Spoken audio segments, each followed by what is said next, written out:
Sur la place du village, la boulangerie d'Evelyne et Raphaël est devenue un lieu de passage incontournable. Il y a 2 ans, le jeune couple a misé toutes ses économies dans ce commerce et emprunté pour réaliser son rêve. Aujourd'hui, des problèmes techniques à répétition menacent la poursuite de l'activité. Alors, pour s'en sortir, le couple a lancé un financement participatif. C'est quand même agréable de sentir l'odeur du pain et de venir le chercher tous les jours sans se poser de questions, à dire il va en rester, pas en rester, avoir une boulangerie, quoi.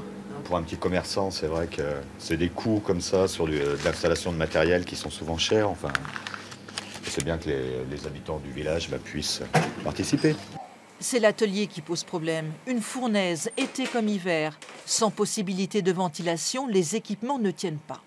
Ce qui est tombé en panne, c'est mes chambres de fermentation, mon congèle et le congèle au magasin qui était rempli de glace artisanale. On a tout perdu.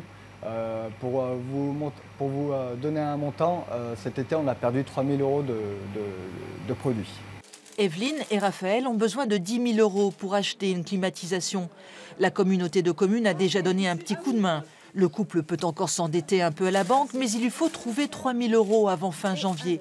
Après, il résiliera son bail et mettra la clé sous la porte. On sera obligé de tout arrêter, oui. On a perdu beaucoup trop d'argent, en fait. On perd plus qu'on gagne, en fait. Au bout d'un moment, nous, on s'en sort plus. Et puis, on a 2 enfants après, à la base, donc il faut assurer aussi notre salaire qu'on en tire 1 sur 2 pour l'instant. C'est pas évident.